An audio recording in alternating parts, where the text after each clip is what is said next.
Expenditure ratio, ખર્ચનો ગુણોત્તર શું છે? કોઈ સ્વાદિષ્ટ વાનગી બનાવતી વખતે તેમાં કઈ વસ્તુ જરૂરી હોય છે? તેમાં યોગ્ય પ્રમાણમાં ઉપયોગ થયેલી વસ્તુઓ. જો મસાલો વધુ પડતો હોય કે મીઠું સ્વાદ પ્રમાણે ન હોય તો જમવાની મજા બગડી જાય છે. તેનો અર્થ એ છે કે વસ્તુઓનું યોગ્ય પ્રમાણ અથવા માત્રામાં હોવું ખૂબ જ જરૂરી છે. તેવી જ રીતે વ્યક્તિગત નાણાંની કાળજી લેતી વખતે નાણાંના ગુણોત્તર અથવા ખર્ચના ગુણોત્તરમાં પણ એ જ થાય છે. રેશિયો એટલે કે ગુણોત્તર અને એક્સપેન્ડિચર એટલે ખર્ચ. એક્સપેન્ડિચર રેશિયો એટલે ખર્ચનો ગુણોત્તર. જો આ ગુણોત્તરનું યોગ્ય અને નિયમિત આયોજન કરવામાં આવે તો પર્સનલ ફાઇનાન્સની કાળજી રાખવી મુશ્કેલ નથી. નાણાકીય આયોજન કરતી વખતે કોઈ દબાણ હોતું નથી અને સેવા નિવૃત્તિ માટે થોડી મૂડી રાખવી સરળ બને છે.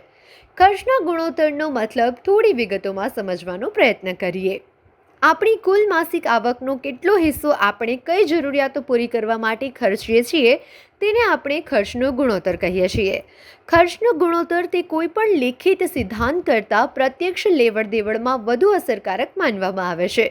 પર્સનલ ફાઇનાન્સનું યોગ્ય રીતે આયોજન કરવા માટે તેમાં સાતત્ય અને અનુકૂળતા જાળવવી જરૂરી હોય છે.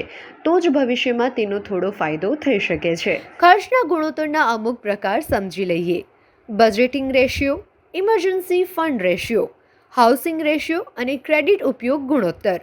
આ તમામ પ્રકારો આપણને આપણી વર્તમાન આર્થિક સ્થિતિ સમજીને અને તેમાં કેવી રીતે સુધારાઓ કરી શકાય તે સમજવામાં આપણી મદદ કરે છે. Budgeting ratio. બજેટિંગ રેશિયાનો અર્થ એ છે કે એક ચોક્કસ ગુણોત્તરમાં વિભાજન. વિશેષજ્ઞોએ કહ્યું છે કે 20-30-50 આ એક આદર્શ ગુણોત્તર છે. તેનું વિભાજન જરૂરિયાત મુજબ થવું જોઈએ. ભલે આ વિભાજન વ્યક્તિએ બદલાતું હોય, પણ તેમાં મોટો તફાવત રાખવું ફાયદાકારક નથી. પોતાની જરૂરિયાત મુજબ તેમાં કેટલાક ફેરફારો કરી શકાય છે, પરંતુ અગાઉ આપેલ ગુણોત્તર સાથે શરૂ કરવાની સલાહ ચોક્કસપણે આપી શકાય છે. 20% વ્યક્તિગત લોન ચૂકવો અથવા ભવિષ્ય માટે બચત કરો. 30% વ્યક્તિગત ખર્ચ, અન્ય જરૂરી ખર્ચ માટે 50%. આ ગુણોત્તર વ્યક્તિગત જરૂરિયાતો અનુસાર વધુ કે ઓછો થઈ શકે છે, પરંતુ તેનો મહત્તમ ભાગ એટલે કે 50% જરૂરી ખર્ચ માટે રાખવામાં આવે છે, જેમ કે રોટી, કપડાં અને મકાન. આ મૂળભૂત જરૂરિયાતો છે. આ સાથે જ વીજળીનું બિલ, ફોન, મુસાફરી ખર્ચ, ઇન્ટરનેટ વગેરે પણ જરૂરી ખર્ચ છે. 20% કમાણી અમારા નાણાકીય હેતુ માટે છે, જેમાં બચત અને રોકાણનો સમાવેશ થાય છે. 30% અંગત ખર્ચ, જેમ કે હોટલમાં ખાવાનું, બહાર ફરવા જવું, સારા કપડાં ખરીદવા અથવા તમારી જીવનશૈલી પર ખર્ચ કરવો. આ ગુણોત્તરમાં જે 20% ખર્ચો જે નાણાકીય હેતુ અને રોકાણ માટે રાખવામાં આવેલો છે તે સૌ પ્રથમ અલગ કરો અને બચત કરો, અને પછી અન્ય ખર્ચાઓ કરો. ધ્યાનમાં રાખો કે આ એક સારી સલાહ છે. Emergency fund ratio. Emergency fund ratio એટલે મુશ્કેલ સમયમાં ખર્ચ કરવા માટે રાખવામાં આવેલી રકમ એમ કહી શકાય. આ ખર્ચને ટકાવારી કે તેના ગુણોત્તરમાં કોઈ કહી શકતું નથી. આ ખર્ચ દરેક માટે અલગ અલગ હોઈ શકે છે. ઘરની જવાબદારી કે દરેકને પડતી મુશ્કેલીઓ અલગ અલગ હોઈ શકે છે. તેમ છતાં અર્થશાસ્ત્રીઓનું કહેવું છે કે કોઈપણ વ્યક્તિનો ઇમરજન્સી ફંડ રેશિયો માસિક આવક કરતાં 6 ગણો વધુ હોવું જોઈએ. તો જ તમે અચાનક આવવાવાળા ખર્ચ માટે તૈયાર રહી શકશો.